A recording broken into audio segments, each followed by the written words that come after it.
Welcome to Bedtime Mafia, the place where the day finally loosens its grip and sleep will come to you faster than you can think. If today felt long, if your mind has been busy, or your body feels tired in that quiet way that only the night reveals, you're in the right place. You've done enough for today. You've carried enough. And for the next little while, there's nothing you need to do, nothing you need to plan, nothing you need to be. Here, we slow things down. We let the noise fade. We give your thoughts permission to soften and drift without effort.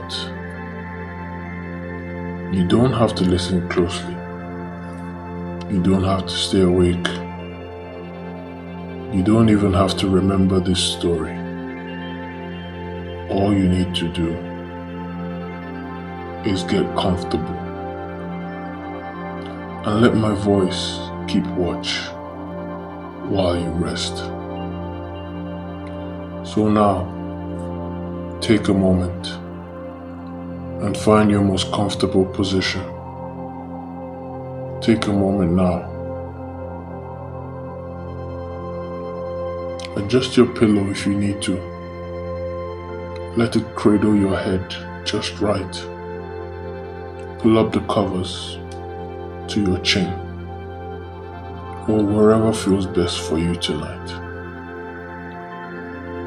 Feel the weight of the blanket resting gently across your body like a soft, protective layer between you and the world. Now, take a slow breath in through your nose. Hold it just for a moment and let it out slowly through your mouth. Good. Let's do that once more. Breathe in. Feel your chest rise, your belly expand, and breathe out, feeling everything soften. With each exhale, imagine the day leaving your body. All the thoughts, the tasks, the conversations, they can wait until tomorrow. Right now, there is only this moment, only your breath, only the quiet. Feel your shoulders now. Notice if they're holding any tension, any tightness. Imagine that tension as a color. Perhaps a dull gray or a faded red. Now, imagine warmth spreading across your shoulders. Golden warmth, like afternoon sunlight through a window. Watch as the tension dissolves, melting away, like honey sliding slowly from a spoon. Your shoulders drop just a little. That's perfect. Now, your jaw. Unclench it. Let your teeth part just slightly. Feel the muscles of your face relax. Your forehead smooth. Your eyes soft behind closed lids. You're safe here. You're comfortable. There is nowhere you need to be, nothing you need to do. Just rest. A journey to a place where time moves slowly, where the air is soft and everything is designed for comfort. But before we go, I want you to think of something. Think of how it feels to be completely at ease. Perhaps you remember a moment, a place, a feeling. Maybe it was a lazy Sunday morning with nowhere to be. Maybe it was curled up with a book while rain tapped against the window. Maybe it was the feeling of sinking into a warm bath or the comfort of your favorite sweater. Hold that feeling in your mind. Let it fill your chest like a warm glow. That feeling is where we're going tonight. You don't need to remember the details of this story. You don't need to follow every word. In fact, if you drift away, that's perfect. That's exactly what this story is for. So let your mind wander. Let your thoughts become soft and hazy. And simply listen to the sound of my voice as I paint a picture for you. It is early evening, that soft hour when the sun has just dipped below the horizon, but the sky still holds a gentle light. The sky above you is painted in shades of lavender and dusty rose, with streaks of pale gold fading into twilight blue. The air is cool, but not cold. It carries the scent of fresh grass and something floral. Perhaps honeysuckle growing somewhere nearby. Beneath your feet, the path is made of packed earth, soft and forgiving with each step. You are not walking quickly. There is no destination pulling at you. You are simply moving gently forward. On either side of the lane, there are low stone walls covered in moss that look like velvet. Beyond the walls, you can see rolling meadows dotted with wildflowers that are closing their petals for the night. Purple clover, white daisies, buttercups that still hold a faint golden glow. A light breeze moves through the grass, making it ripple like a green and golden sea. You can hear the breeze, a soft whooshing sound, like the world taking a deep breath. And beneath that, the evening song of crickets, just beginning their nightly chorus. Chirp, chirp, chirp. A steady rhythmic sound that seems to slow everything down.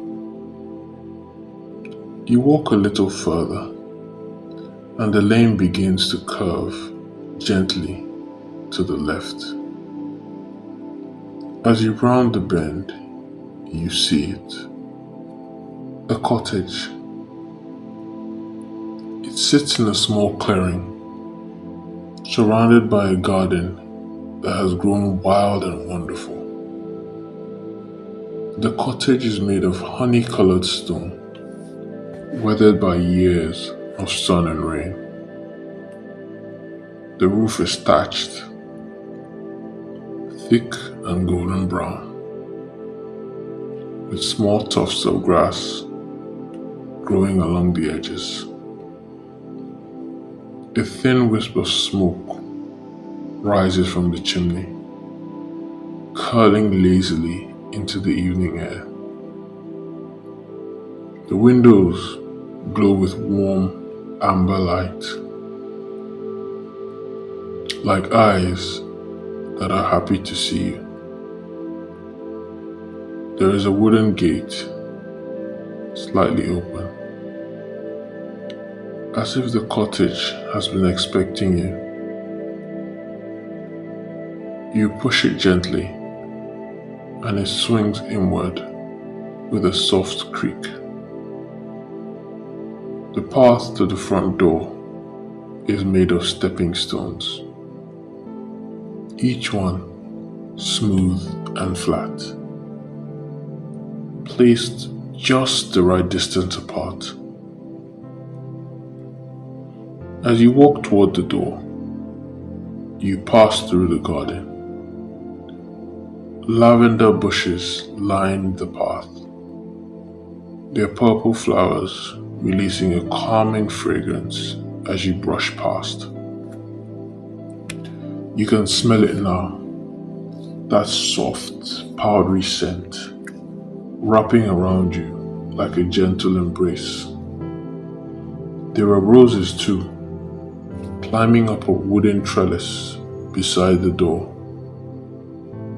A deep red and blushing pink, their petals velvety and full. And somewhere you can hear water. A small fountain perhaps, or a tiny stream. Just a gentle, trickling sound, adding to the peace of this place. You reach the front door.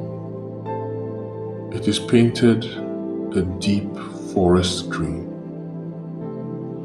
with a brass knocker shaped like a steel sleeping fox. But you don't need to knock.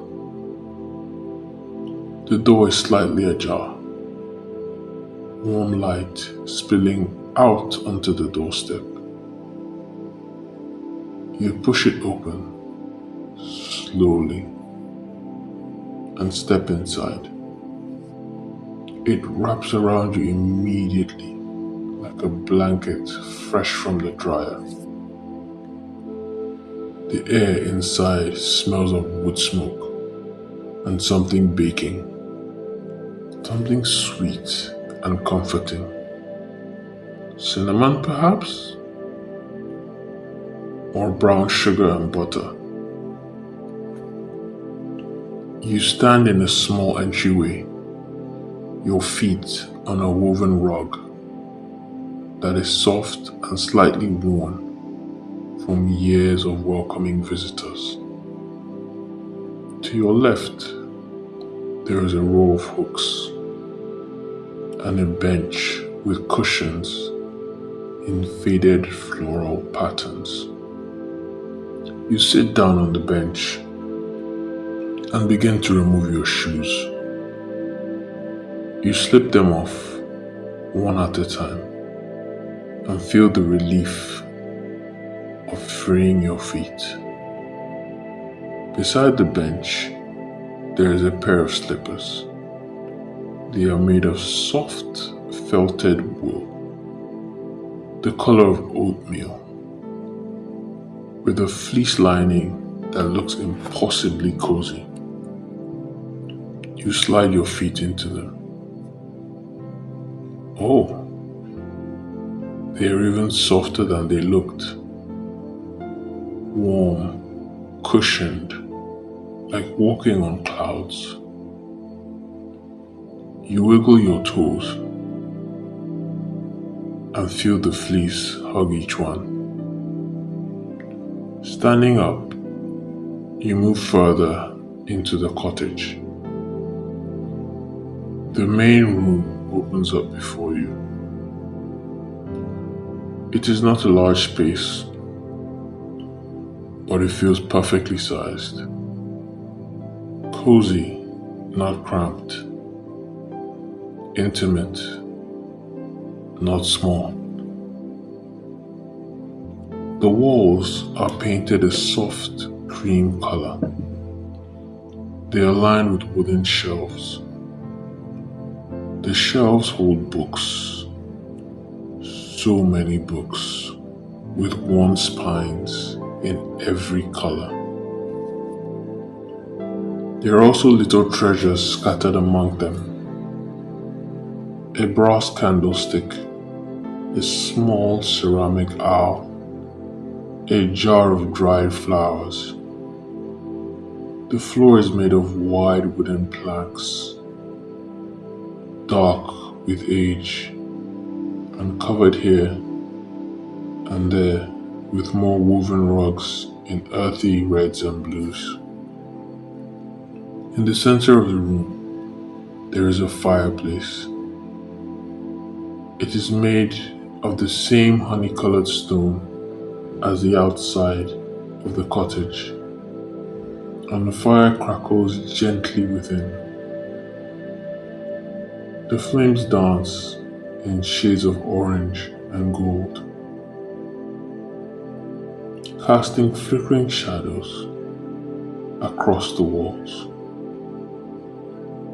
You can hear the fire, the soft pop and hiss of the wood, the occasional crackle as the log shifts. It is a hypnotic sound. In front of the fireplace, there is an armchair. It is large and overstuffed, upholstered in a fabric the color of moss. A knitted throw blanket is draped over one arm, in soft shades of cream and sage. The chair looks like it was made for sinking into. And so, you do. You lower yourself into the armchair and feel it embrace you. The cushions are deep and soft, conforming to the shape of your body. You lean back and your head finds a perfect resting place. You pull the throwback blanket across your lap, feeling its gentle weight. The wool is soft, not scratchy, and carries the faint scent of lavender, as if it was stored with dried flowers. From this chair, you can see the fire dancing, and through a window to your right, you can see the last traces of twilight fading to deep blue. A single star has appeared in the sky, then another. You let your eyes rest on the fire, watching the flames, not thinking about anything in particular, just watching. Your breathing has slowed, your body has softened. You are so comfortable here. Soft sounds, gentle sounds, the sound of someone working in a kitchen, a cupboard opening and closing with a quiet clink.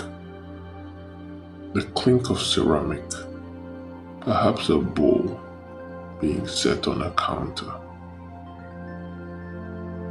a drawer sliding open, the soft rattle of utensils. These sounds are not intrusive. They are the sounds of care, of someone preparing something with patience and love. You don't need to get up. You don't need to investigate. You can simply listen and let the sounds become part of the peaceful rhythm of this evening. But perhaps you are a little curious, and so you rise from the chair slowly, keeping the blanket wrapped around your shoulders like a shawl. You pad across the wooden floor in your soft slippers, following the sounds, following the scent of baking that has grown stronger. The kitchen is through a rounded archway, and as you step through, you find yourself in the most inviting room you have ever seen. The kitchen is warm and golden. The walls are lined with open shelves, holding jars of flour and sugar, bundles of dried herbs, stacks of mismatched plates in soft blues and greens. Copper pots hang from a rack above a large wooden island. They gleam in the light of several candles scattered around the room in small holders. The counters are made of worn butcher block, smooth from years of use, slightly flour dusted. And standing at the counter with her back to you is a woman. Her name is Margaret. She has silver hair, pulled back in a loose bun, with a few wisps escaping around her face. She wears a soft linen apron, the color of oatmeal, tied at the waist. She hums as she works, a tune with no particular melody, just a gentle, wandering sound. She doesn't turn around when you enter. She knows you're there. She's been expecting you. "Sit down there," she says, her voice like warm milk and honey. The scones are almost ready. There's a small wooden table by the window with two mismatched chairs. One chair has a cushion on it, a faded patchwork cushion that looks like it was made by hand long ago. You sit in this chair, the blanket still around your shoulders, and you watch. She reaches for a ceramic bowl, glazed in a soft blue lining, with a small chip on the rim that speaks of years of use. Into the bowl, she measures flour. She uses a tin scoop, dipping it into a large jar and letting the flour fall into the bowl like snow. 1 scoop, 2 scoops, 3. A soft white mountain forms. She adds a pinch of salt from a small dish, the crystals catching the candlelight for just a moment before disappearing into the flour. Then sugar, just a little, from a jar with a handwritten label. She stirs them together with a wooden spoon, the flour making a soft, shushing sound as she moves. Next, she takes a block of butter from a dish. The butter is pale yellow, cool from the pantry.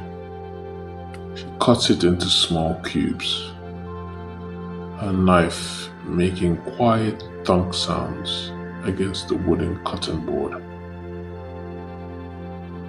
The cubes go into the flour, and Margaret begins to work them in with her fingertips.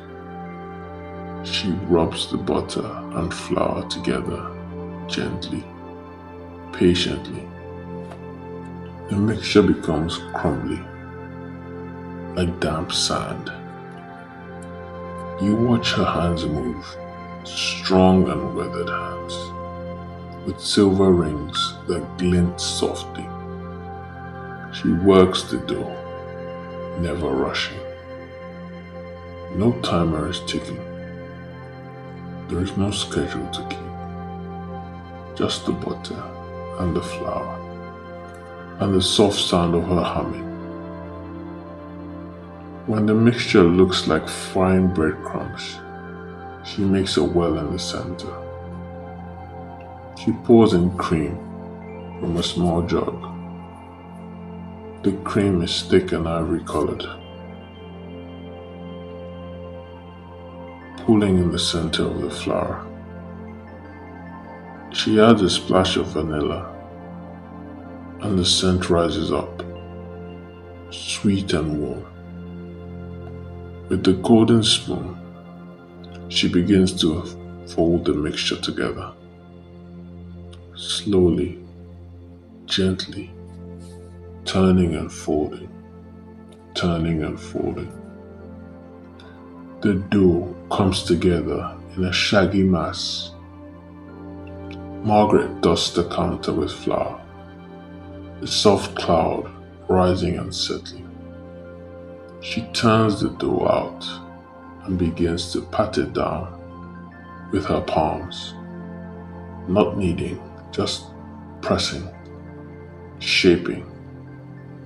She folds it over once, pats it down, folds it again. The dough becomes smooth, soft like a pillow. She pats it into a thick round, about an inch high. From a drawer, she retrieves a round cutter with a wooden handle. She presses it into the dough, twisting slightly, and lifts out a perfect circle.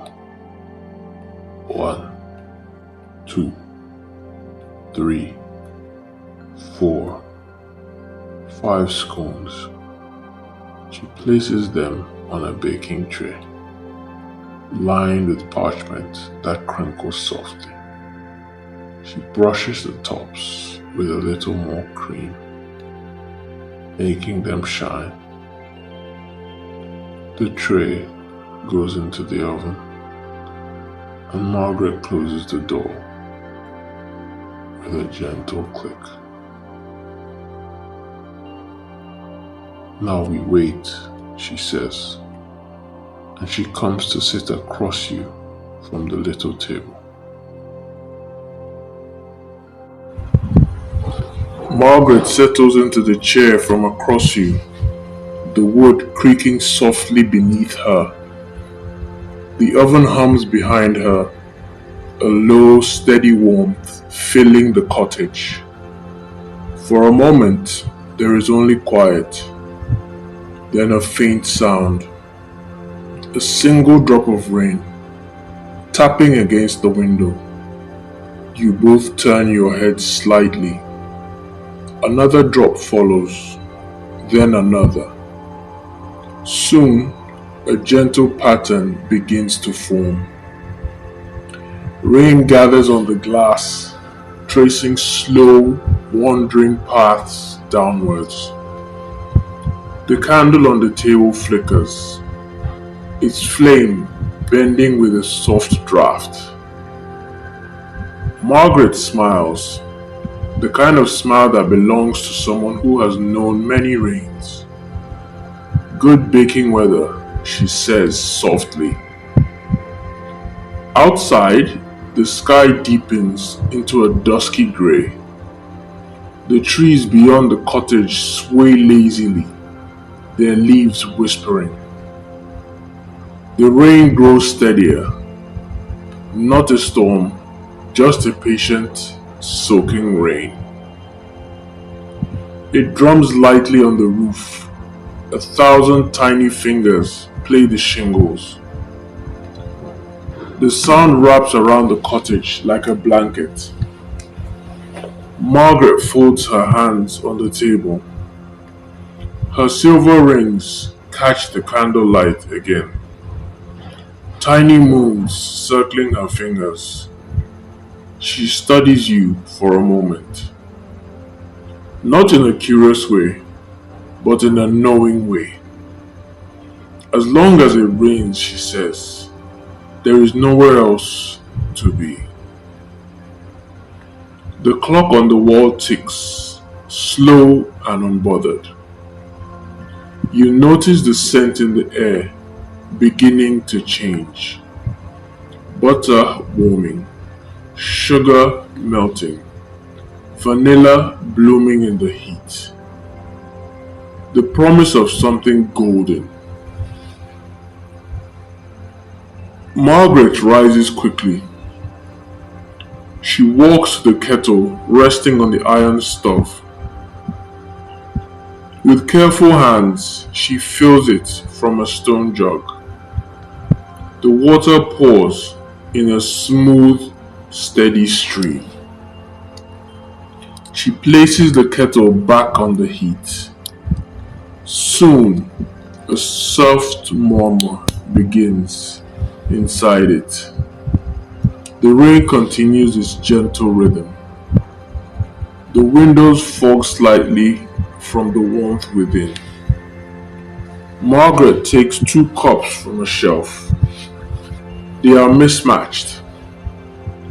One painted with tiny blue flowers, the other plain white, with a hairline crack near the handle.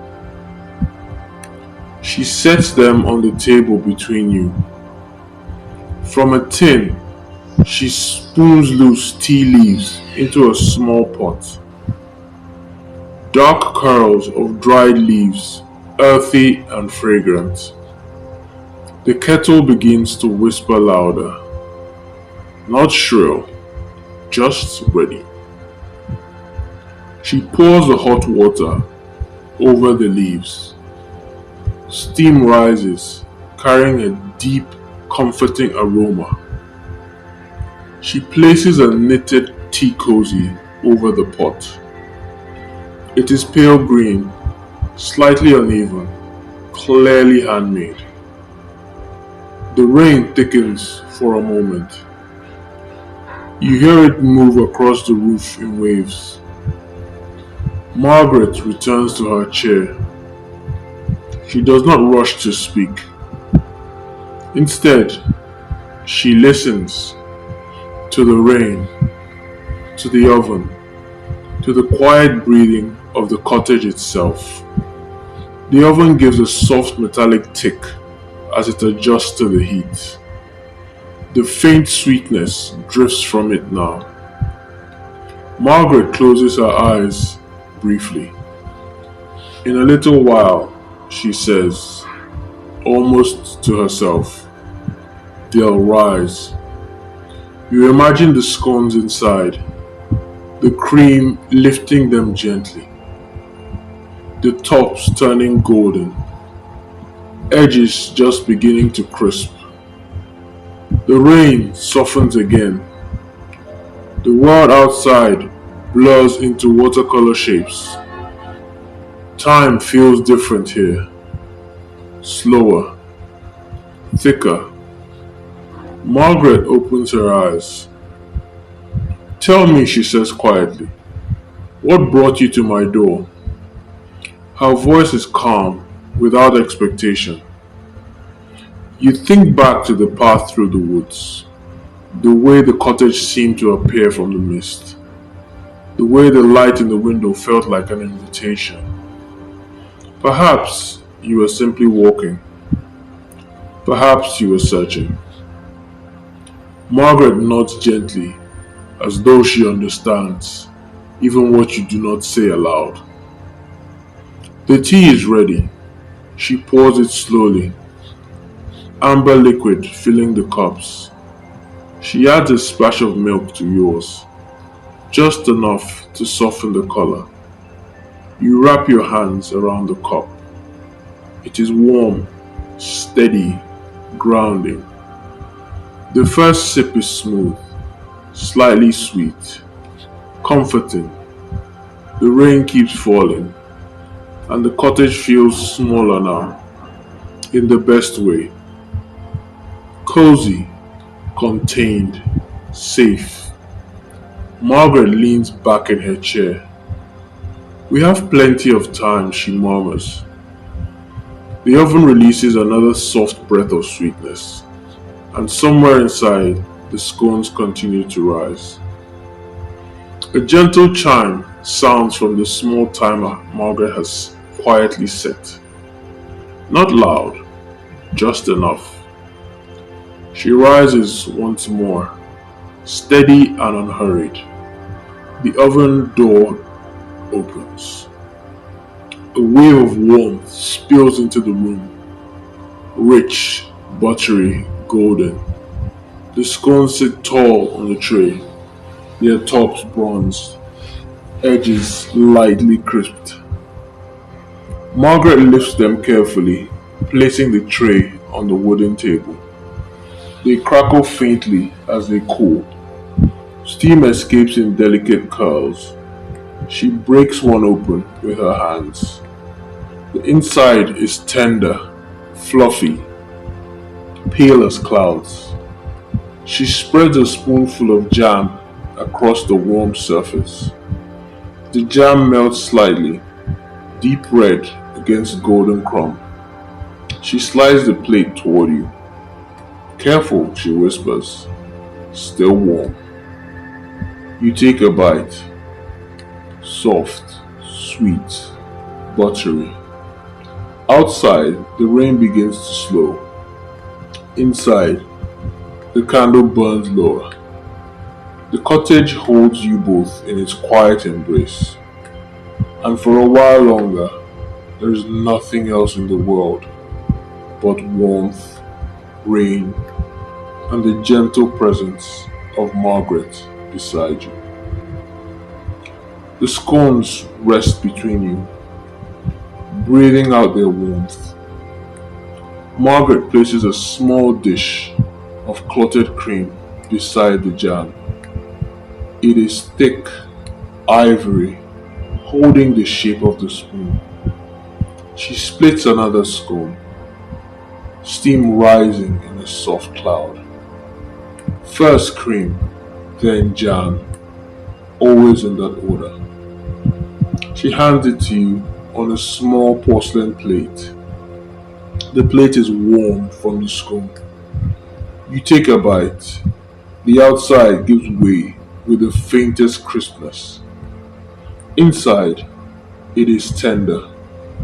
The cream cool against the heat. The jam bright and sweet.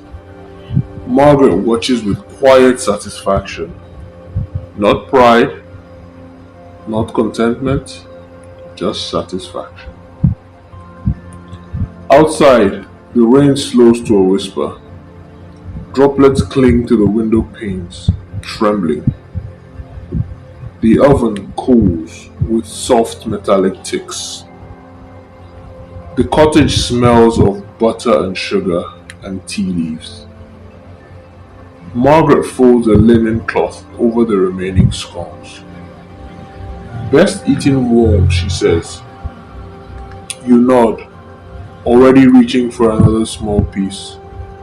She pours more tea. Steam curls upwards, disappearing into the dim rafters. The candle burns lower. Its lights grow softer. The world feels wrapped in wool. No sharp edges, no sudden sounds, only warmth. Only time stretching gently forward. Margaret rises and stares the small fire in the hearth. The embers grow brighter, deep orange.